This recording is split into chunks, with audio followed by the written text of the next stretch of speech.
दोस्तों, स्वागत है आपका हमारे चैनल आर.के. वर्मा में गंगाराम पटेल और बुलाकी राम नाई की 5 नई मजेदार कहानी। एक सोने के घाट, चांदी की मछलियों का रहस्य। दोस्तों, काशी यात्रा में गंगाराम पटेल और बुलाकी राम नाई एक नए नगर में पहुंचे और रात्रि विश्राम उसी नगर में किया। उस नगर में बुलाकी राम ने एक बाग के अंदर एक ऐसा तालाब देखा जिसके घाट सोने के थे। उसमें जो मछलियां तैर रही थीं, वह सब चांदी की थीं। सोने का घाट और चांदी की मछलियों को देखकर बुलाकी राम की उत्सुकता जाग उठी। रात को सोने से पूर्व उसने गंगाराम पटेल से रहस्य को बताने के विषय में कहा तो उन्होंने कहा, बुलाकी राम, इस भारत देश में श्रीपुर नाम का एक नगर है। उस नगर में राजनारायण नाम का युवक रहता था।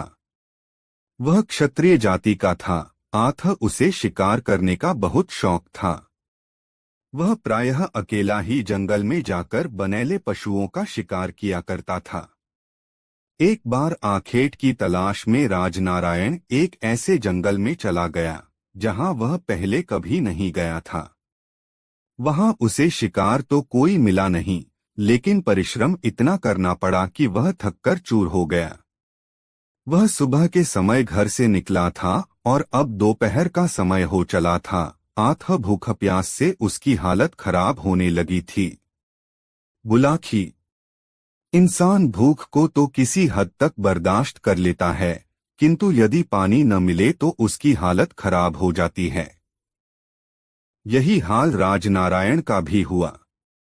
वह प्यास बुझाने के लिए सारे जंगल में भटकता रहा कि शायद कहीं उसे कोई तालाब या नदी दिखाई दे जाए, किंतु न तो कोई तालाब न कोई नदी या ऐसी जोहड़ दिखाई दी जिससे जल पीकर वह अपनी तृष्णा शांत कर पाता। जल न मिलने से उसकी हालत बिगड़ने लगी और वह चक्कर खाकर एक स्थान पर बेहोश होकर गिर पड़ा। संयोग से उस समय उस वन में एक देवकन्या वन विहार के लिए आई हुई थी। उसने जब भूमि पर बेहोश पड़े राजनारायण को देखा तो वह नीचे उतरी और राजनारायण का निरीक्षण करने लगी। राजनारायण बहुत खूबसूरत और तंदुरुस्त नौजवान था। देवकन्या उसका रूप देखकर उस पर मोहित हो गई। उसने राजनारायण को अपनी बाहों में उठाया और उसे एक सरोवर के किनारे ले गई। वहां उसने राजनारायण के मुख पर पानी के छींटे मारे तो राजनारायण की बेहोशी टूट गई। यह उठकर बैठ गया। उसकी नजर जब देवकन्या पर पड़ी तो पहली ही नजर में वह भी उसके रूप पर मोहित हो गया। उसने देवकन्या से पूछा, हे सुंदरी, तुम कौन हो जिसने इस निर्जन वन में मेरी रक्षा की है? देवकन्या बोली, मैं एक देवकन्या हूँ। मैं वन विहार के लिए घर से निकली थी।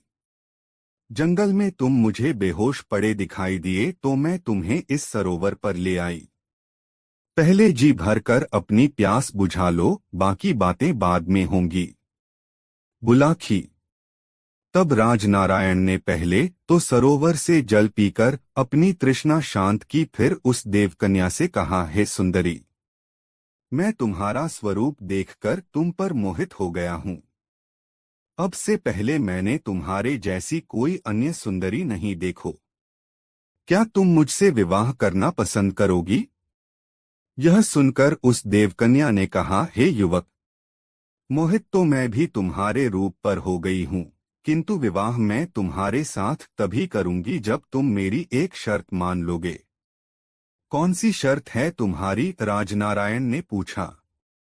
मेरी शर्त यह है कि विवाह के बाद तुम मुझ पर ऐसी कोई पाबंदी नहीं लगाओगे जो मेरी स्वतंत्रता में बाधक बने।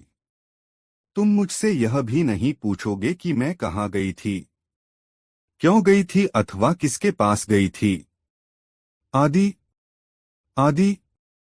हाँ, यह बात अलग है कि मैं तुम्हें स्वेच्छा से ही सारी बातें बता दूं, किंतु बताने के लिए तुम मुझ पर कोई दबाव नहीं डालोगे। यदि मेरी यह शर्त मंजूर है तो मैं तुमसे विवाह करने के लिए तैयार हूँ। राजनारायण तैयार हो गया और तब उन दोनों ने वन में ही वन देवता को साक्षी मानकर गांधर्व विवाह कर लिया। राजनारायण उस देवकन्या को अपनी पत्नी बनाकर अपने घर ले आया। कुछ दिन दोनों के बहुत आनंदपूर्वक बीते। फिर एक दिन राजनारायण ने अपनी पत्नी से कहा, हे प्रिय, अब मैं काम की तलाश में यहाँ के राजा के पास जाना चाहता हूँ, ताकि हमारे खाने पीने का खर्चा चलता रहे। ठीक है प्रिय, उसकी पत्नी ने कहा, गृहस्थ आश्रम में प्रवेश किया है तो गृहस्थ धर्म का भी परिपालन करना होगा, लेकिन जाने से पहले यह ताबीज अपने पास रख लो। ध्यान रखना कि यह तुमसे कभी गुम न हो। यह एक मंत्रपूरित ताबीज है। जब तक यह तुम्हारे पास मौजूद रहेगा, तुम्हारा कोई भी शत्रु तुम पर विजय प्राप्त नहीं कर सकेगा। यह कहकर उसने वह ताबीज अपने पति को दे दिया। ताबीज लेकर राजनारायण घर से निकल पड़ा। बुलाखी राम। राजनारायण एक खूबसूरत और तंदुरुस्त नौजवान तो था ही, नौकरी मांगने के लिए जब वह राजा के पास पहुंचा तो राजा ने तुरंत ही उसे नौकरी दे दी और उसे अपना अंगरक्षक नियुक्त कर लिया। इस प्रकार इन दोनों के दिन आनंदपूर्वक व्यतीत होने लगे। एक बार वहां का राजा आखेट के लिए जंगल में गया। राजनारायण तो उसका अंगरक्षक था ही, आथा राजनारायण को भी उसके साथ शिकार पर जाना पड़ा। शिकार के दौरान एक सिंह ने उसके बाएं हाथ पर अपने पंजे का ऐसा झपट्टा मारा कि राजनारायण की एक उंगली क्षतिग्रस्त हो गई। उसमें से खून बहने लगा। किसी तरह उसने पट्टी बांधकर उंगली से बहते खून को तो रोक लिया, किंतु उसकी उंगली का दर्द बरकरार रहा। घर लौटकर उसने अपनी पत्नी को भी यह बात न बताई और भोजनादि से फारिग होकर बिस्तर पर लेट गया।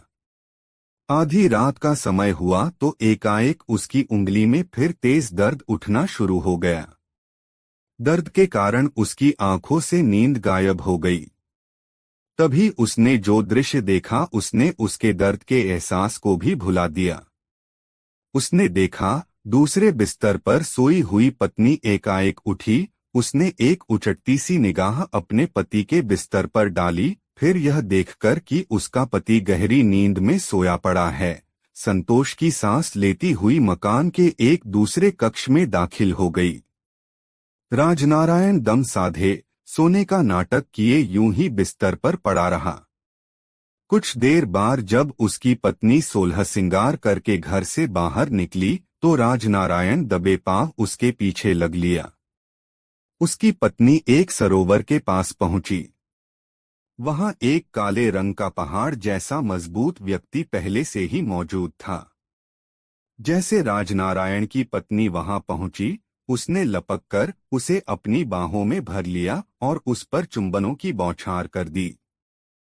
अपनी पत्नी को किसी पर पुरुष की बाहों में झूलते देख राजनारायण गुस्से से आगबबूला हो उठा। वह भूल गया अपने विवाह पूर्व अपनी पत्नी को दिया हुआ वचन। उसने आव देखा न ताव, तलवार निकाली और एक ही वार में उस काले रंग के व्यक्ति का सिर काट डाला। अगले वार में उसने अपनी पत्नी का शीश भी काटकर तालाब के जल में फेंक दिया। जैसे ही उसकी पत्नी का कटा सिर उस तालाब के जल में गिरा, एकाएक तालाब के जल में जैसे भूचाल सा आ गया। जल में ऊंची ऊंची तरंगें उठने लगीं। तालाब का पानी ऐसे खौलने लगा जैसे उसे नीचे से भट्ठी पर खौलाया जा रहा हो। पानी के सभी जलचर मरमर कर ऊपर तैरने लगे। जब जल शांत हुआ तो एक दूसरा चमत्कार हुआ। राजनारायण ने देखा कि तालाब के सभी घाट सुनहरे हो गए थे। ऐसा लगता था कि जैसे घाटों की सारी सीढ़ियां सोने की हो गई हों। जल के शांत जल में मछलियां तैर रही थीं और वे सारी मछलियां ऐसा लगता था जैसे चांदी की बनी हुई हों। बुलाखी। उस चमत्कार को देखकर राजनारायण का हौसला जवाब दे गया। वह बुरी तरह घबराकर वहां से भाग खड़ा हुआ। राजनारायण किसी अनिष्ट की आशंका से इतना भयभीत हो गया कि उसने वह नगर ही छोड़ दिया और किसी दूसरे प्रदेश में चला गया। सोहे बुलाखीराम। उसी दिन से बाग में स्थित उस सरोवर के घाट सोने के और उसमें तैरती मछलियां चांदी के रंग की बन गई हैं। आज शाम तुम जिस सरोवर को देख कर आए थे वह वही सरोवर था। अब बताओ, तुम्हारी शंका का निवारण हो गया तो ठीक है, मैं सोने का उपक्रम करूं। पूछने को कुछ बाकी बचा ही नहीं था। आठ बुलाखीराम ने कहा, सो जाओ पटेल जी, मेरी शंका का निवारण हो गया है। तदोपरांत दोनों ही सो गए। शीघ्र ही उनके खरटी गूंजने लगे। दोस्तों, गंगाराम पटेल और बुलाखी नाई की यह कहानी आपको कैसी लगी कमेंट में जरूर बताएं।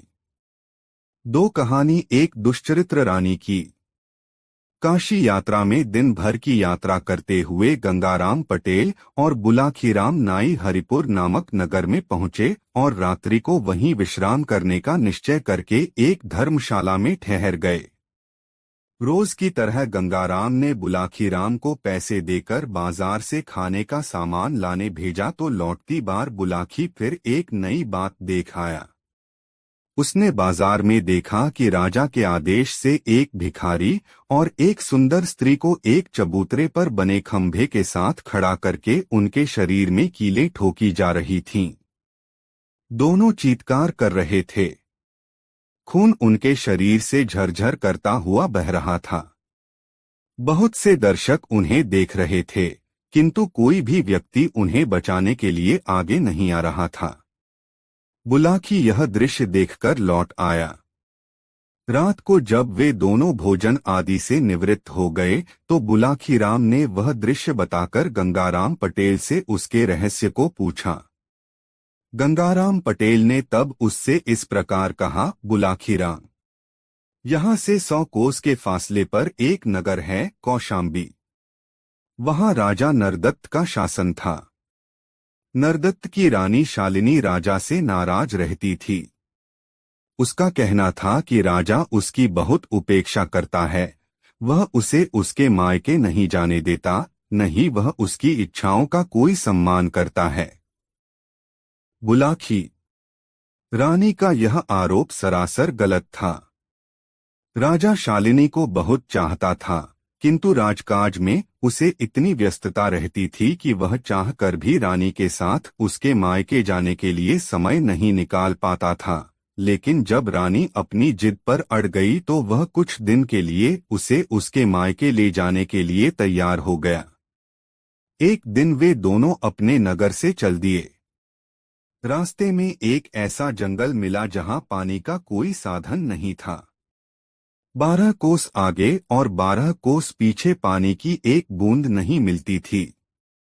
दैवयोग से खोज करने पर राजा को एक ऐसा कुआं दिखाई दे गया जो एक आम के वृक्ष के नीचे बना हुआ था। उस कुएं में पानी तो था, किंतु पानी बहुत गहराई पर था। राजा उसमें पानी देखकर प्रसन्न हो गया। उस कुएं के पास एक भिखारी बैठा हुआ अपना चिकारा, एक प्रकार का वाद्य यंत्र बजा रहा था। रानी को भोजन तैयार करने के लिए कहकर राजा नहाने के लिए चला गया। उधर भिखारी का गाना सुनकर रानी उसकी ओर आकर्षित हो गई। राजा नहा धोकर वापस लौटा। उसने खाना खाया और गहरी नींद सो गया। तब रानी उठकर उस भिखारी के पास पहुंची और उससे कहा, प्यारे, मुझे तुमसे प्यार हो गया है। मैं तुम्हारे साथ कहीं भी चलने के लिए तैयार हूं। मुझे अपने साथ ले चलो। मैं एक राजा की पत्नी को कैसे भगा के ले जा सकता हूं? उसे मालूम पड़ गया तो वह मेरी खाल खींचवा लेगा, भिखारी ने डरते हुए कहा। लेकिन रानी नहीं मानी। वह उसके पीछे ही पड़ गई। पीछा छुड़ाने की गरज से तब उस भिखारी ने रानी से कहा, ठीक है, मैं तुम्हें साथ ले चलने को तैयार हूं, किंतु मैं जैसा कहूंगा वैसा तुम्हें मानना होगा। रानी तैयार हो गई। भिखारी ने तब उससे कहा कि वह राजा को कुएं में धकेल दे। भिखारी का कहना मानकर रानी सोए हुए राजा के पास पहुंची। उसने राजा को झकझोरकर उठाया और उससे कहा, मुझे बहुत जोर से प्यास लग रही है। आप कुएं से मेरे पीने के लिए पानी ला दीजिए। आंखें मलता हुआ राजा उठा और रानी को साथ लेकर कुएं पर पहुंच गया।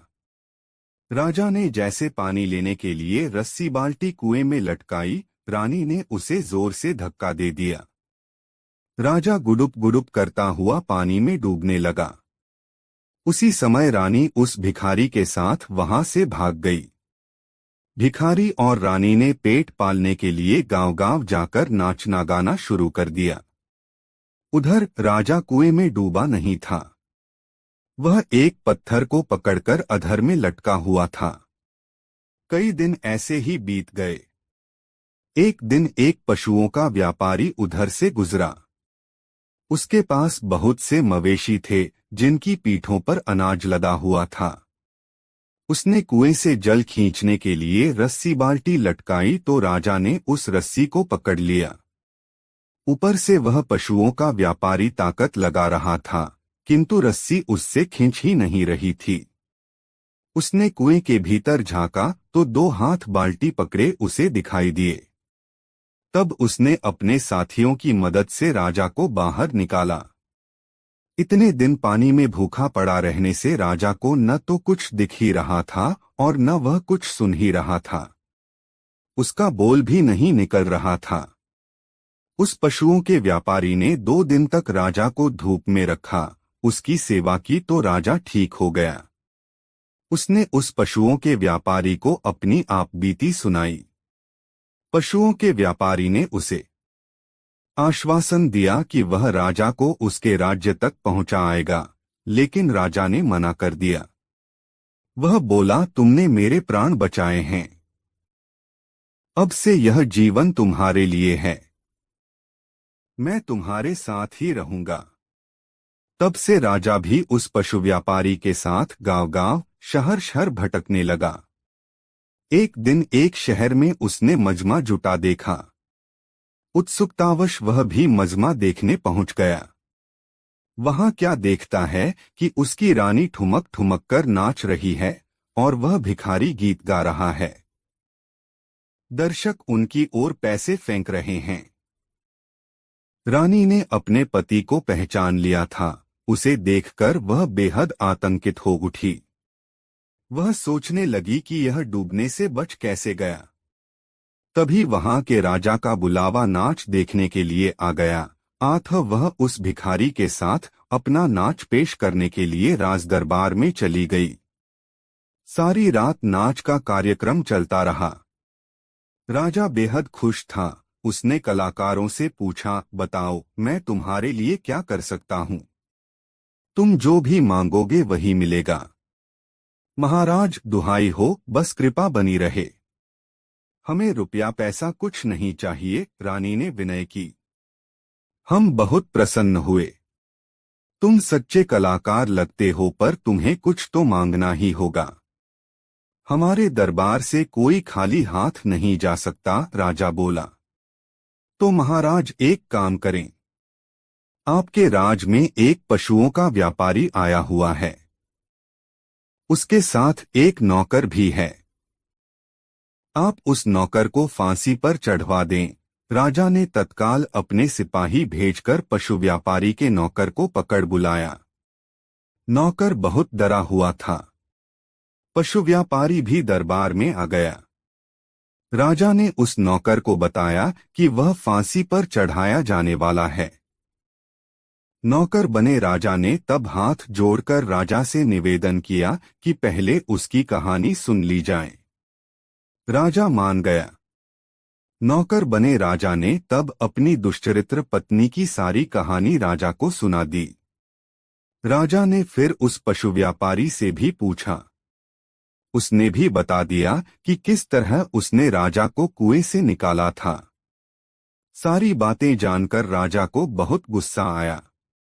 उसने आदेश दिया कि राजा नरदत्त को तो सम्मानपूर्वक उसके राज्य में पहुंचा दिया जाए और उसकी दुष्चरित्र पत्नी और उस भिखारी को खंभे से बांधकर उनके शरीर में कीलें ठोंक दी जाएं।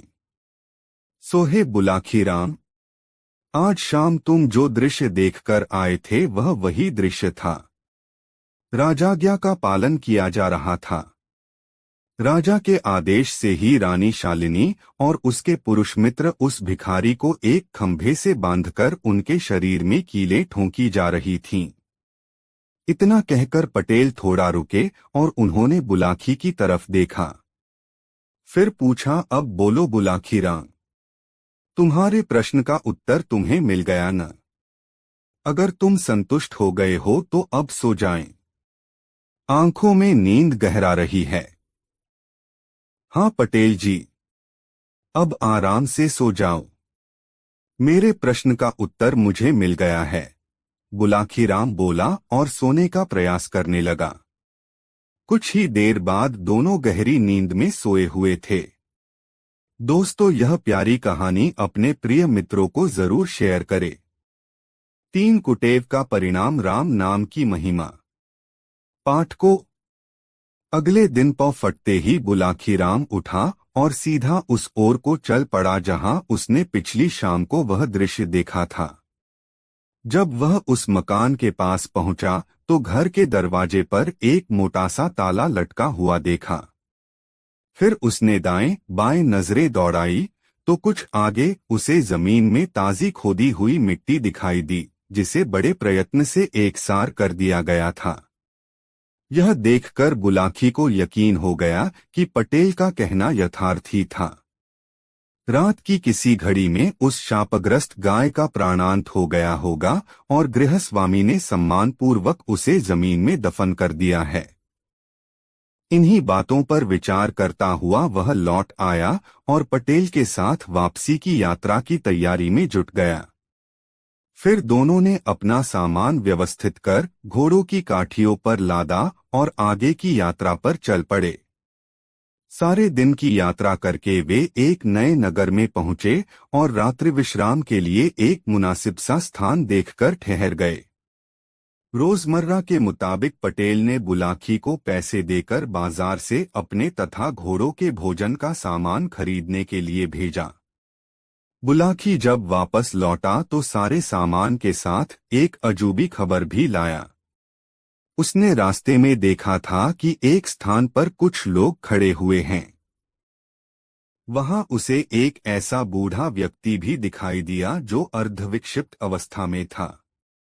उस अर्धविक्षिप्त बूढ़े ने सबके सामने एक स्थान को गाय के गोबर से लीपा, फिर एक युवक को अपने पास बैठाकर उस स्थान पर लेट गया। उसने 3 बार मुख से हे राम कहा और फिर अपने प्राण त्याग दिए। यह देखकर बुलाखीराम यह सोचकर वापस लौट पड़ा कि इस बात का रहस्य पटेल जी से पूछेगा कि वह वृद्ध कौन था और उसने इस प्रकार क्यों दम तोड़ दिया। रात को सोने से पूर्व बुलाखी ने वह रहस्यमयी बात पटेल को सुनाई और उस रहस्य पर से पर्दा उठाने को कहा तो पटेल बोले, बुलाखीराम सुन, यहाँ से कुछ दूर ताम्रलिप्ति नाम का एक नगर है। उस नगर में चंद्रसिंह नाम का एक क्षत्रिय रहता था। चंद्रसिंह का विवाह हो चुका था और उसकी पत्नी एक बच्चे की मां भी बन चुकी थी। चंद्रसिंह का परिवार खूब संपन्न परिवार था, लेकिन कहते हैं न कि जब मनुष्य के दुर्दिन आते हैं तो उसकी बर्बादी की परिस्थितियां स्वयं ही बनने लगती हैं। कुछ दिनों बाद चंद्रसिंह को जुआ खेलने की लत लग गई। वह यार दोस्तों के साथ नित्य प्रति शाम को जुआ खेलने लगा। परिणाम यह निकला कि वह जुए में अपना सब कुछ हारकर दर-दर का भिखारी बन गया। उसे और उसके परिवार को 2 जून का भोजन जुटाने के भी लाले पड़ गए। बुलाखी, जब आदमी एक बार बुराई के रास्ते पर चल पड़ता है तो दूसरी बुराइयां स्वयं ही आगे बढ़कर उसका दामन थाम लेती हैं। चंद्रसिंह का परिवार जब भूखों मरने लगा तो अपने परिवार का पेट पालन करने के लिए उसने चोरी करना शुरू कर दिया। वह चोरी करके जो भी माल लाता उसे थोड़ा सा परिवार पर खर्च कर शेष धन जुए में उड़ा देता। धीरे धीरे सारे नगरवासियों को यह बात मालूम हो गई कि चंद्रसिंह अब पक्का चोर बन गया है, इसलिए सभी लोग उससे नफरत करने लगे। बुलाखी। चंद्रसिंह के सास-ससुर बहुत खाते पीते घर के थे। चंद्रसिंह के ससुर का मसालों का व्यापार था जो खूब अच्छा चल रहा था। चंद्रसिंह की विपन्नता की बात जब उसके सास-ससुर को मालूम हुई तो उन्हें बहुत दुख पहुंचा। उनकी एक ही तो बेटी थी, पुत्र कोई था नहीं। एक दिन उन दोनों ने विचार किया। चंद्रसिंह का ससुर कहने लगा, ठकुरानी लाजवती की तरफ से तो बहुत चिंताजनक खबरें मिल रही हैं। न जाने मेरी बेटी लाजवती और नवासा किस हाल में होंगे। क्यों न कोई आदमी भेजकर कुछ दिन के लिए उन्हें यहाँ बुला लें। कुछ दिन के लिए क्यों, हमेशा के लिए ही बुला लो न। बेटा तो कोई है नहीं हमारा। जो कुछ हमारे पास है वह सब बेटी का ही तो है। फिर हमारे रहते वह अभावग्रस्त जीवन व्यतीत करे, यह तो हमारे लिए शर्म की बात होगी। दामाद ने बुरे कामों में फंसकर अपना जीवन बिगाड़ लिया तो इसमें हमारी बेटी का दोष क्या है। उसके कुकर्मों का फल हमारी बेटी और नवासा क्यों झेलेंगे। तुम आज ही कोई आदमी भेजकर उन सबको यहाँ बुला लो। चंद्रसिंह को भी अपने धंधे में लगा लेना, धीरे धीरे उसकी आदतें भी सुधर जाएंगी, चंद्रसिंह की सास ने कहा। फिर ऐसा ही किया गया। चंद्रसिंह के ससुर ने चंद्रसिंह और उसके परिवार को अपने पास ही बुला लिया। चंद्रसिंह के जिम्मे दुकान की जिम्मेदारी सौंप दी और सोच लिया कि उसका दामाद कुछ सुधर जाएगा। बुलाखी। ससुराल में आकर चंद्रसिंह कुछ दिन तो ठीक ढंग से रहा, लेकिन फिर उसकी बुरी आदतें उस पर हावी होने लगीं। मौका देखकर वह बाहर जाने लगा और ऐसे लोगों की खोज करने लगा जो उसी की तरह जुए के शौकीन हों। कहावत है कि शक्कर खोरे को शक्कर और मूंजी को टक्कर। जिस आदमी को जैसे लोगों की चाहत होती है वह अपने जैसे लोग ढूंढ ही लेता है। चंद्रसिंह ने भी इस नए शहर में अपनी ही जैसी आदत वाले कुछ लोग ढूंढ लिए और वह फिर से उनके साथ जुआ खेलने लगा। इसके लिए वह गाहे दुकान के गल्ले से पैसे चुरा लेता और उन्हें जुए में उड़ा देता। ससुर को यह बात मालूम भी हो जाती कि उसकी दुकान के गल्ले से पैसे चोरी हो रहे हैं, किंतु वह यह सोचकर आंख मींच लेता कि बहती नदी के जल से कुछ जल निकल भी गया तो कौन सी विशेष हानि होने वाली है।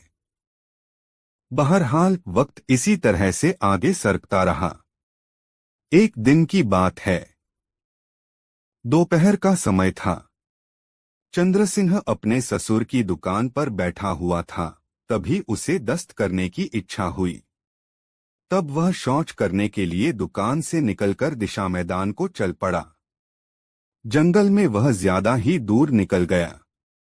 सामने एक बेरी की झाड़ी नजर आई तो वहीं शौच करने के लिए बैठ गया। उस झाड़ी के निकट एक बबूल का पेड़ था जिस पर एक जिन्न का निवास था। जिन्न ने जब उसे शौच कर्म करते देखा तो उसे चंद्रसिंह पर बहुत गुस्सा आया। उसने उसे सजा देने का निर्णय कर लिया। शौचकर्म से निपटकर चंद्रसिंह वापस लौटा और दुकान के काम में लग गया। शाम को जब वह घर लौटा तो परिवार के लोगों से मिला, भोजन किया और अपने कमरे में सोने के लिए चला गया। उस रात वह जुआ खेलने नहीं जा सका क्योंकि उसके ससुर ने उस पर कठोर पाबंदियां लगा दीं। वैसे भी उसके ससुर की हवेली इतनी मजबूत थी कि एक बार बाहर का दरवाजा लगा देने के बाद उसका दरवाजा खोलना बहुत मुश्किल था। हवेली के ऊपरी हिस्से में उसने लोहे का ऐसा मजबूत जाल डलवा रखा था कि कोई भी उस जाल को काटे बिना हवेली में दाखिल हो ही नहीं सकता था। बुलाखी। वह जिन्न जिसके स्थान पर दोपहर के समय चंद्रसिंह शौच कर आया था, रात के समय उस हवेली के बाहर पहुंचा और दरवाजे पर दस्तक लगाई। दस्तक लगने पर चंद्रसिंह अलसाया सा उठा। उसने दरवाजे के निकट जाकर पूछा, कौन हो भाई? तुम्हारा एक दोस्त, दरवाजे के बाहर से जिन ने उत्तर दिया। तुम्हें जुआ खेलने के लिए निमंत्रित करने आया हूँ। मजबूरी है दोस्त, चंद्रसिंह बोला, मैं बाहर नहीं जा सकता। अंदर से दरवाजे पर मजबूत ताला लगा है और चाबी मेरी पत्नी के पास है। चाबी की चिंता मत करो, जिन ने कहा, बस तुम यह बता दो कि जुआ खेलने की इच्छा है तुम्हारे मन में। चाहता तो हूँ, लेकिन ताला। चंद्रसिंह की बात पूरी भी न हुई थी कि दूसरी ओर से जिन ने जल्दी से कहा, ताले की बात छोड़ो। बस तुम दरवाजे के पास अपनी आंखें बंद कर खड़े हो जाओ। आंखें खोलोगे तो तुम इस हवेली के बाहर खड़े होगे। जिन्न के कहने के अनुसार चंद्रसिंह ने अपनी आंखें बंद कर ली। आंखें खोल तो वह मकान के बाहर था। चंद्रसिंह को यह सब देखकर बहुत आश्चर्य हुआ। माम ने देखा तो वह भय से कांप उठा। एक नंगधंग जिन्न उसके सामने खड़ा था।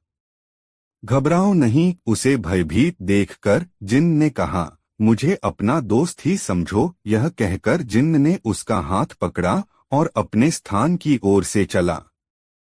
बुलाखी। जिन्न उसे लेकर उसी बेरी की झाड़ी के पास पहुंचा। उसने वहां पहुंचकर कोई संकेत किया तो एक स्थान पर जमीन फट गई और नीचे की ओर जाती सादियां नजर आने लगीं। सीढ़ियां उतरकर जब दोनों नीचे पहुंचे तो चंद्रसिंह ने स्वयं को एक सजे-सजाए बहुत ही खूबसूरत कमरे में खड़ा हुआ पाया। कमरे में पत्र का खूबसूरत पलंग बिछा हुआ था, जिस पर जुआ खेलने में उपयुक्त सारा सामान रखा हुआ था। सारी रात चंद्रसिंह और वह जिन्न जुआ खेलते रहे। सुबह मुर्गे ने बांग दी तो चंद्रसिंह सचेत हुआ। उसने जिन्न से कहा, मित्र, सुबह होने को है। मेरा कर पहुंचना बेहद जरूरी है। आथ किसी तरह से मुझे मेरे घर पहुंचाओ। जिन्न कहने लगा, घर तो मैं पहुंचा दूंगा, किंतु भूलकर भी आज की घटत का किसी से जिक्र मत कर देना। यदि तुमने ऐसा किया तो मेरा क्रोध तुम पर टूट पड़ेगा। तुम पागल हो जाओगे। तुम विश्वास करो मित्र, मैं इस घटना का जिक्र किसी से भी नहीं करूंगा। बस अब तुम जल्दी से मुझे मेरे घर पहुंचा दो। बस तो फिर मीचो अपनी आंखें, बोला जिन्न। आंखें खोलोगे तो स्वयं को अपने बिस्तर पर पाओगे। जिन्न के कहे अनुसार चंद्रसिंह ने अपनी आंखें बंद कर लीं। फिर जब उसने अपनी आंखें खोलीं तो वह अपने बिस्तर पर मौजूद था। बुलाखी। जब चंद्रसिंह उस जिन्न के साथ जुआ खेलने में व्यस्त था तो उस समय एक और घटना घट गई। अर्धरात्रि के समय चंद्रसिंह की पत्नी उसके कमरे में यह देखने के लिए पहुंची कि उसका पति चैन से सोया हुआ है या नहीं। पर जब उसने उसका बिस्तर खाली देखा तो वह सन्न रह गई। दरवाजे की ताली उसके पास थी, फिर वह बाहर कैसे चला गया? उसने अपने पिता को जगाया और सारी बात बताई। सुनकर उसका पिता भी हतप्रभ रह गया। हवेली में कई कमरे थे। सारे कमरों में वंद्रसिंह को तलाश की गई, किंतु जब वह किसी कमरे में नहीं मिला तो वे लोग यह सोचकर सो गए कि सुबह देखेंगे। सुबह हुई। चंद्रसिंह की पत्नी फिर अपने पति के कमरे में पहुंची तो यह देखकर उसके आश्चर्य का ठिकाना न रहा कि उसका पति तो अपने बिस्तर पर पड़ा हुआ खराटे भर रहा था। वह दौड़ी हुई अपने पिता के पास पहुंची और यह बात बताई। सुनकर चंद्रसिंह का ससुर भी आश्चर्य करने लगा। उसे चंद्रसिंह के एकाएक इस प्रकार राल के समर अपने कमरे से गायब हो जाने और फिर प्रकट हो जाने में कुछ रहस्य प्रतीत हुआ। तब उसने अपनी पुत्री से कहा, बेटी, तुम अपने पति के कमरे में जाओ, सामान्य ढंग से उससे बातचीत करो। रात की घटना का उससे कोई जिक्र मत करना। बस नित्य की बातें ही पूछना और उसे बातों में उलझाकर यह रहस्य जानने की कोशिश करना कि रात को वह दरवाजे पर ताला लगा होने पर भी बाहर कैसे चला गया और फिर वापस कैसे आ गया। जी पिताजी, ऐसा कहकर चंद्र सिंह की पत्नी अपने पिता के कमरे से बाहर निकल आई और अपने पति के कमरे में चली गई। चंद्र सिंह की पत्नी ने धीरे से उसे झकझोरा। बोली, ए जी, अब उठ भी जाओ, सुबह हो चुकी है, तैयार होकर दुकान पर भी जाना है। चंद्र सिंह आंखें मलता हुआ उठा, पत्नी को देखकर मुस्कराया और बोला, कितना समय हो गया है? 9 बज रहे हैं। बस अब फटाफट तैयार हो जाओ, मैं नाश्ता तैयार करती हूँ, कहकर वह रसोई घर में चली गई। थोड़ी ही देर बाद वह नाश्ते की थाली सजा लाई और चंद्र सिंह के आगे रख दी। चंद्र सिंह ने पहला ही ग्रास खाया था कि उसने अपना हाथ रोक दिया। पत्नी ने पूछा, क्या हुआ? नाश्ता अच्छा नहीं है क्या? नाश्ता तो ठीक ही है, चंद्र सिंह बोला, लेकिन उस भोजन के आगे बेकार सा लग रहा है जो मैंने रात को खाया था। रात कहीं बाहर चले गए थे आप? पत्नी ने पूछा। चंद्र सिंह जिन्न की चेतावनी भूल गया, जिसने रात की घटना को किसी से भी बताने से सख्ती से मना कर दिया था। उसने पत्नी से कह दिया, हाँ, गत रात अपने एक मित्र के घर चला गया था। वहां बहुत लजीज भोजन खाने को मिला था, मगर ताला तो बंद था। फिर आप बाहर कैसे चले गए? पत्नी ने एकाएक पूछ लिया। पत्नी के यह पूछने पर चंद्र सिंह हिचकिचा गया। उसने उसकी बात का कोई जवाब न देकर चुप्पी साध ली, लेकिन जब उसकी पत्नी बराबर आग्रह करती रही तो उसने जिन्न वाली बात बता दी। बस फिर क्या था, जिन्न के कोप का कहर उस पर टूट पड़ा। उसी समय से वह पागल हो गया। उसके सास ससुर ने उसका बहुत इलाज कराया, किंतु चंद्र सिंह किसी भी तरह से ठीक न हुआ। विक्षिप्तावस्था में वह 20 साल तक मारा फिरता रहा। उसे अपनी पत्नी और अपने उस बच्चे की भी कोई चिंता न रही, जो अब तक पूर्ण युवक बन चुका था। इन 20 सालों में कई घटनाएं हुईं।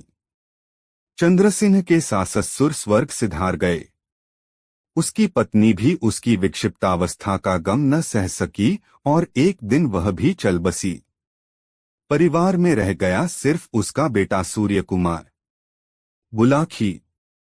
भटकता भटकता एक दिन चंद्र सिंह इस नगर में आ पहुंचा। यहाँ उसका कोई दूर का रिश्तेदार रहता था, अतः वह उसके यहाँ पहुंच गया। उसने अपने उस रिश्तेदार से आग्रह किया कि किसी तरह वह उसके पुत्र को यहाँ बुलवा दे। उसके आग्रह पर उसके रिश्तेदार ने उसके पुत्र सूर्य कुमार को यहाँ बुलवा लिया। चंद्र सिंह को शायद अपनी मृत्यु का पूर्वाभास हो गया था, अतः उसने उस रिश्तेदार के मकान के सामने एक स्थान को अपने हाथों से गाय के गोबर से लीपा। फिर अपने पुत्र का हाथ लेकर उस लीपे हुए स्थान पर लेट गया। मुख से 3 बार हे राम कहा और अपने प्राण त्याग दिए। इतनी कहानी सुनाकर पटेल ने थोड़ी देर विराम लिया। फिर आगे बोले, सोहे बुलाखी राम, आज शाम तूने जो दृश्य देखा था वह उसी समय का था। अब बताओ, तुम्हारी जिज्ञासा शांत हो गई या नहीं? यदि तुम कोई और भी प्रश्न पूछना चाहते हो तो वह भी पूछ लो।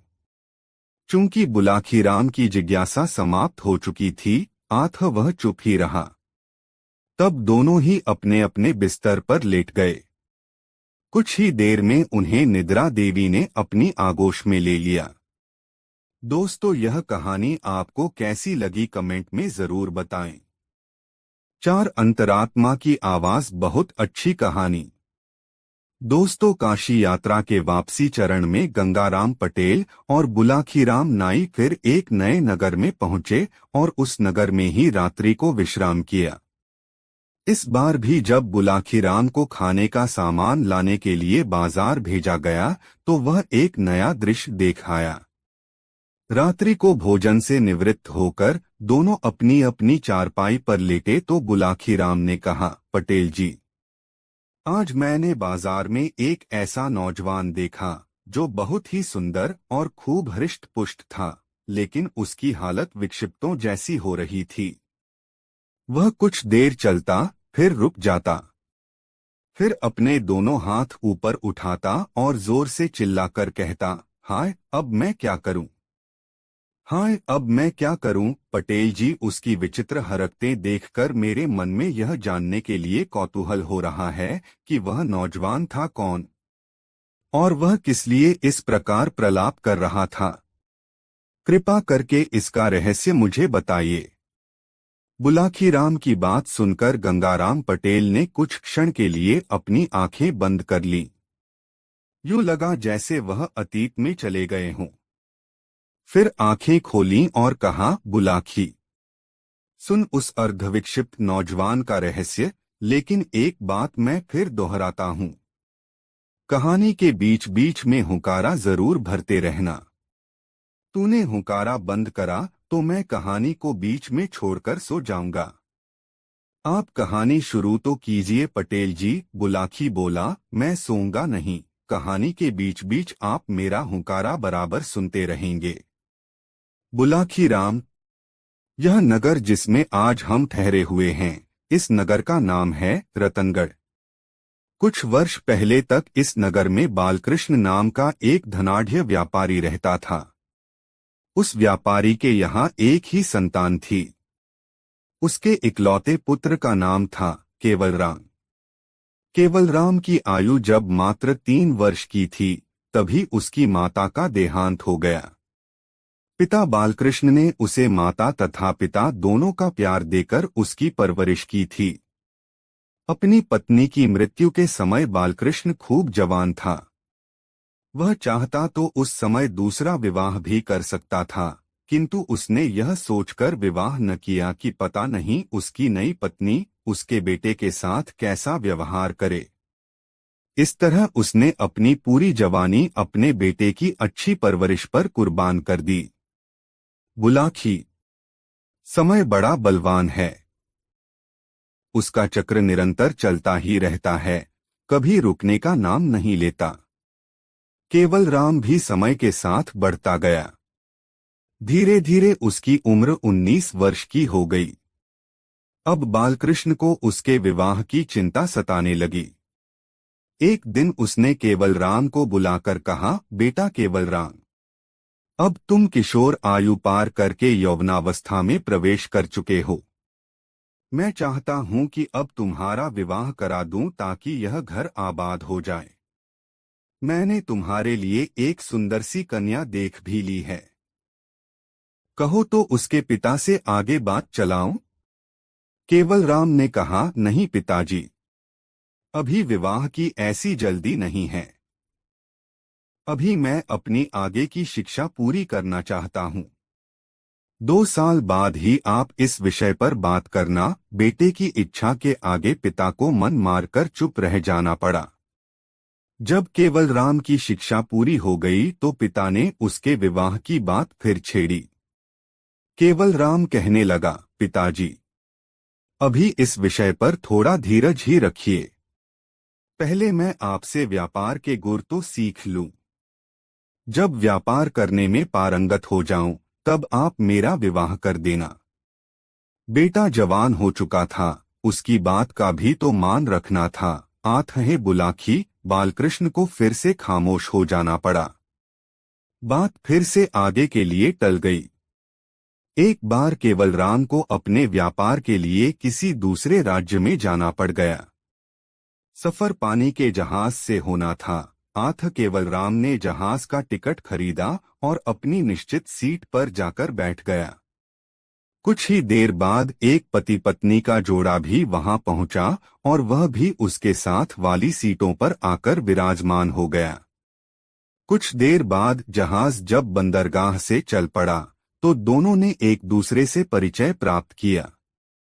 केवल राम ने अपना नाम बताया और कहा कि वह व्यापार के सिलसिले में एक दूसरे राज्य को जा रहा है। दूसरे नौजवान ने बताया कि हम पति पत्नी भी व्यापार के सिलसिले में ही अमुक नगर में जा रहे हैं। बुलाखी। उस दूसरे व्यापारी की पत्नी बहुत खूबसूरत थी। केवल राम पहली ही नजर में उसकी ओर आकर्षित हो गया। व्यापारी की वह जवान पत्नी भी केवल राम के शरीर सौष्ठव और उसकी सुंदरता पर मुग्ध होकर उसकी तरफ आकर्षित हो गई। इस तरह दोनों ही एक दूसरे को चाहने लगे और व्यापारी की नजर बचाकर एक दूसरे से मिलने लगे। जहाज का सफर कई दिनों का था, आथ वे दोनों कई बार मिले। अंत में जब सिर्फ एक दिन का सफर बाकी रह गया तो उस व्यापारी की पत्नी ने कहा, केवल राम, कोई ऐसा स्थायी उपाय करो जिससे कि हम दोनों आजीवन साथ रहते रहें।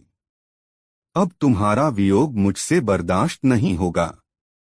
राधिका। यह सुनकर केवल राम उस व्यापारी की पत्नी, तो मैं भी ऐसा ही है।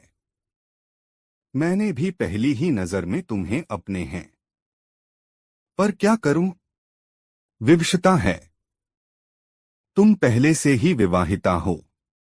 ऐसी है तुम्हारा स्थायी मिलन क्यों कर संभव है?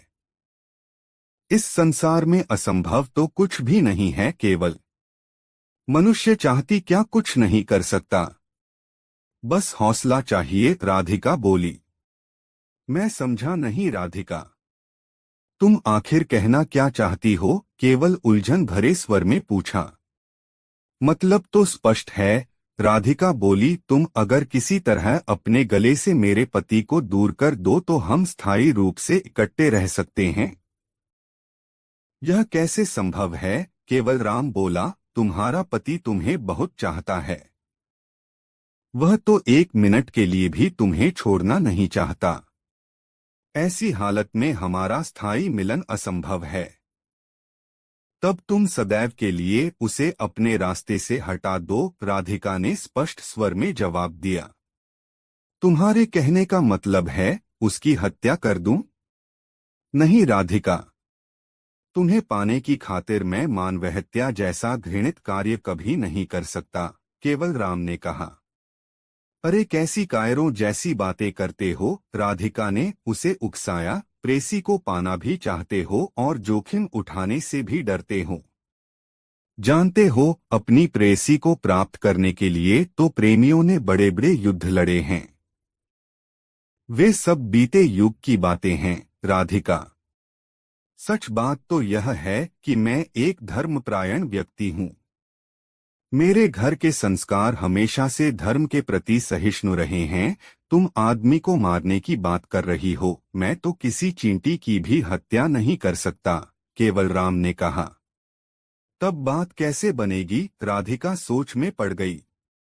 फिर उसने कहा, ठीक है, मैं सोच लूंगी कोई उपाय। पर तुम बाद में अपना तो लोगे न? यह भी कोई कहने की बात है। केवल राम बोला। तुमने तो मेरे तन और मन दोनों पर अधिकार कर लिया है। तुम्हारे बिना तो अब मैं जीने की कल्पना भी नहीं कर सकता। बुलाखी। उसी रात राधिका ने उस समय जब उसका पति गहरी नींद में सोया पड़ा था, तलवार से उसका सिर काट दिया और शोर मचाने लगी कि अरे लोगों आओ, मेरी सहायता करो, किसी बदमाश ने मेरे पति को मार डाला। उसके चीखने चिल्लाने की आवाजें सुनकर जहाज के यात्री वहां एकत्र हो गए और राधिका के पति की हत्या और राधिका का विलाप सुनकर बहुत दुखी हुए। तब कातिल की बहुत खोज की गई किंतु उसका कोई पता न चला। केवल राम को राधिका पर शक तो जरूर हुआ कि शायद उसी ने अपने पति की हत्या की है, लेकिन पूरा विश्वास उसे भी न आया। उसे भी राधिका के पति की मौत पर बहुत दुख हुआ। जलयान जब बंदरगाह पहुंचा तो जहाज के सभी यात्री जहाज से उतरकर अपने अपने गंतव्य स्थान को चले गए। राधिका अपने सामान सहित केवल राम के साथ चल पड़ी। केवल राम जिस स्थान पर ठहरा था उससे कुछ दूर एक सराय में उसके ठहरने की व्यवस्था करा दी। राधिका ने जब उससे यह जिद की कि वह तो उसके साथ ही ठहरेगी तो केवलराम ने कहा, राधिका, कुछ दिन तुम यहीं ठहरो। हम साथ साथ ठहरे तो लोगों को यह संदेह हो जाएगा कि शायद तुम्हारे पति की हत्या कराने में मेरा ही हाथ है। मैंने ही तुम्हें पाने की खातिर शायद तुम्हारे पति का खून करा दिया है। अतः हमारा कुछ दिन अलग अलग रहना बेहद जरूरी है। बस तुम कुछ दिन और इंतजार कर लो। लौटती बार तुम्हें अपने साथ ही लेकर चलूंगा और अपने शहर में पहुंचते ही तुम्हारे साथ विवाह कर लूंगा। केवलराम की बात तर्कसंगत थी, अतः राधिका मान गई। दोनों अलग अलग स्थानों पर ठहर गए। बुलाखी। राधिका एक कामुक प्रवृत्ति की स्त्री थी। 3 दिन तो उसने किसी तरह केवलराम से अलग रहकर काट लिए, किंतु चौथे दिन वह रात के समय उसके कक्ष में आ धमकी। उस रात दोनों का शारीरिक मिलन हुआ तो आनंद के अतिरेक में राधिका ने केवलराम को यह बता दिया कि उसके पति की हत्या स्वयं उसी ने की थी। राधिका के मुख से यह बात सुनकर केवलराम के दिल पर गहरा आघात लगा। वह सोचने लगा कि जो स्त्री अपने पति की सगी नहीं हुई वह उसकी सगी कैसे रहेगी। अपने पति के साथ तो इसने अग्नि को साक्षी मानकर 7 फेरे लिए थे। जब यह उसकी होकर ही नहीं रही तो मेरे साथ कैसे रह लेगी। कल को इसे मेरे से भी अच्छा कोई युवक मिल गया तो यकीनन यह रात को सोते समय मेरा भी गला रेत देगी और अपने नए प्रेमी के साथ चली जाएगी। बस उसी दिन से केवल के दिमाग में यह बात बैठ गई कि राधिका के पति की हत्या का मूल कारण वह स्वयं है। न मैं राधिका की तरफ आकर्षित होता और न राधिका मेरे प्रेम में फंसकर अपने पति की हत्या करती। बुलाखी। केवलराम दिन रात इसी पश्चाताप की अग्नि में जलने लगा। वह दूसरे ही दिन राधिका को उसके हाल पर छोड़कर अपने शहर लौट आया। तब से एक ही बात उसके मुंह से निकलती रहती है, हाय अब मैं क्या करूं, हाय अब मैं क्या करूं। सोहे बुलाखी। आज शाम तूने जिस विक्षिप्त व्यक्ति को देखा था वह केवलराम ही था। अपने शहर में आकर भी उसे चैन नहीं मिला है, उसकी आत्मा उसे बार बार धिक्कारती है। इसी कारण उसकी हालत विक्षिप्तों जैसी हो गई है। इतना कहकर पटेल ने कुछ क्षण के लिए विराम लिया, फिर बोले, उम्मीद है अब तेरी शंका का निवारण हो गया होगा। अतः अब स्वयं भी सो रहा और मुझे भी सोने दे। रात काफी बीत चुकी है। बुलाखीराम की शंका का निवारण हो चुका था, अतः वह चुप हो गया। चादर खींची और मुंह ढांप लिया। गंगाराम पटेल भी सो गए। अगले दिन की यात्रा की तैयारी भी सुबह उठकर उन्हें करनी थी। दोस्तों, कहानी अच्छी लगी हो तो वीडियो को एक लाइक जरूर करें। 5 सांप एक नागिन का सबसे ज्यादा अच्छी कहानी। दोस्तों, यदि आप किसी मकान के चबूतरे पर एक ऐसी स्त्री देखें जो रो रही हो और अपने समीप ही फन फैलाए खड़े एक काले नाग का शरीर प्यार से सहला रही हो तो आपको कैसा लगेगा? कमेंट में अपना अनुभव जरूर बताएं। दोस्तों, जाहिर है तब आप यह जानने को उत्सुक हो उठेंगे कि कौन है यह स्त्री जो रो रही है और प्यार से एक काले नाग का शरीर भी सहलाती जा रही है। बस यही दृश्य तो देखा था अपने बुलाखी भाई ने यात्रा के 7वें पड़ाव में। तो इसका रहस्य बुलाखीराम के साथ साथ आप भी जानिए। बयान कर रहे हैं गंगाराम पटेल। गंगाराम ने बताया, बुलाखीराम, इस नगर में साधुराम नाम का एक महाजन निवास करता था। साधुराम के घर में किसी चीज की कोई कमी नहीं थी, ईश्वर का दिया सब कुछ उसके पास था। बस कमी थी तो यह कि उसके यहाँ कोई संतान नहीं थी। वह रात दिन संतान की चिंता में घुटता रहता था। संतान प्राप्ति के लिए साधुराम ने अनेक उपाय किए। वह अनेक तीर्थ स्थलों पर हो आया था, अनेक देवी देवताओं की मन्नतें मना चुका था। जहां भी सुनता कि अमुक पीर फकीर की दुआ से तुम्हें संतान प्राप्त हो सकती है, वह दौड़ा दौड़ा जाता और अपने लिए संतान पाने की पीर फकीरों से याचना करता। किंतु यह सब निष्फल साबित हुआ। जब वह हर तरफ से निराश हो गया तो एक दिन उसने एक कठोर निर्णय कर डाला। वह भगवान शिव के मंदिर में पहुंचा और शिवलिंग के सामने पालथी लगाकर बैठ गया।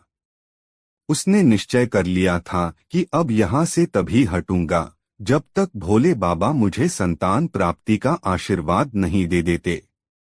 महाजन 4 दिन तक बिना खाए पिए उसी प्रकार बैठा भोले शंकर की आराधना करता रहा।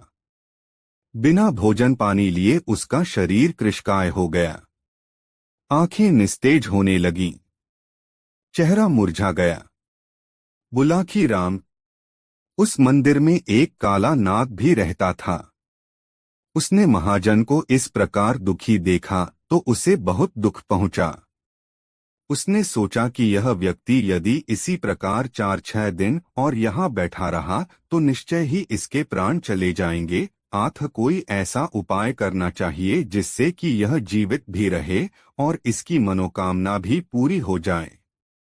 ऐसा विचार कर उसने अपनी पत्नी नागिन से कहा, है नागिन, इस महाजन का दुख अब मुझसे देखा नहीं जाता। तू अगर आज्ञा दे तो मैं कुछ समय के लिए इस महाजन के यहाँ इसका पुत्र बनकर रह लूं। इससे इसका व्रत भी टूट जाएगा और कुछ समय के लिए ही सही इसे पुत्र प्राप्ति का सुख भी मिल जाएगा। यह सुनकर नागपत्नी बोली, हे स्वामी, यदि आप चले गए तो मैं अकेली रह जाऊंगी। आपके पीछे मैं आपके वियोग में तड़पती रहूंगी। सोचिए तब मेरी हालत कैसी हो जाएगी। आप परोपकार करने की बात सोच रहे हैं, लेकिन ऐसा करने से मेरा तो अनिष्ट ही हो जाएगा। फिर भी प्रिय नाग ने कहा, हमें इस व्यक्ति के लिए कुछ न कुछ तो करना ही पड़ेगा।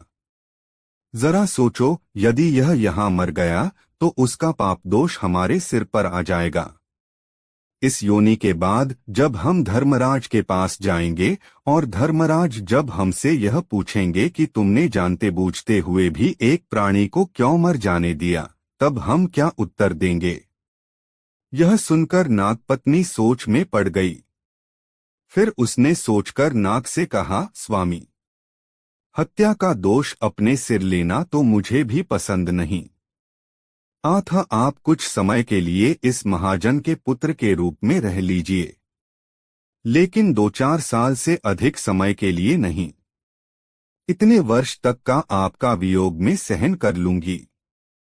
पत्नी का परामर्श लेकर तब उस नाग ने गुप्त रहकर आकाशवाणी की, हे महाजन, तेरा व्रत सफल हुआ। अब तू अपने घर जा। अब से 10वें महीने में तेरी मनोकामना पूर्ण हो जाएगी। उस आकाशवाणी को सुनकर महाजन बहुत प्रसन्न हुआ। उसने अपना व्रत तोड़ दिया और उठकर खड़ा हो गया। फिर वह शिवलिंग को नमन कर मंदिर से बाहर निकल आया। उसी रात महाजन की पत्नी को उस नाग ने स्वप्न में दर्शन दिए और कहा, हे देवी, भगवान शंकर की कृपा से अब तुम्हें शीघ्र ही मातृसुख प्राप्त होगा। आज से 10वें महीने में तुम्हें नदी किनारे एक बालक पड़ा हुआ मिलेगा। तुम उस बालक को उठा लाना और यह प्रचारित कर देना कि तुम्हारे गर्भ से ही उस बालक का जन्म हुआ है। और हाँ, इस बीच एक बात का विशेष ध्यान रखना कि अधिकांश समय अपने घर में ही रहना। अपने पति से भी यह कह देना कि मुझे गर्भ रह गया है। सुबह जब महाजन की पत्नी जागी तो उसने अपने पति को सामने खड़ा पाया। तब उसने अपने पति को बता दिया कि आपका व्रत सफल हुआ, ईश्वर की कृपा से मुझे गर्भ रह गया है। उसने यह भी बता दिया कि अपना गर्भकाल मैं गुप्त रहकर ही व्यतीत करूंगी, क्योंकि मुझे ऐसा ही आदेश देवता के द्वारा मिला है। साधुराम ने तब उसके रहने के लिए गुप्त प्रबंध कर दिया। जब 10 महीने का समय बीता तो एक दिन महाजन की पत्नी नदी किनारे गई। वहां उसे पत्तों के ऊपर लेटा हुआ एक नवजात शिशु दिखाई दिया। भोले का प्रसाद समझकर महाजन की पत्नी उस नवजात शिशु को घर ले आई। घर आकर उसने अपने पति से कह दिया कि आप पिता बन गए हैं। ईश्वर ने हमारी मनोकामना पूरी कर दी। महाजन को यह जानकर बड़ी प्रसन्नता हुई। उसने खुले हाथों से गरीबों को दान दिया। भूखे लोगों को अपने हाथों से भोजन कराया। माता पिता ने बालक का नाम रखा नागदत्त। बुलाखी राम। तब से वह नाग जो बालक बनकर प्रकट हुआ था, उस महाजन के यहाँ परवरिश पाने लगा। धीरे धीरे उसकी आयु 3 वर्ष की हो गई। जब 3 वर्ष व्यतीत हो गए तो नागपत्नी की बेचैनी बढ़ने लगी। एक दिन जब उसकी बेचैनी ज्यादा बढ़ गई तो वह अपने पति से मिलने के लिए महाजन के मकान में पहुंची। रात का समय था, महाजन के मकान का दरवाजा बंद था।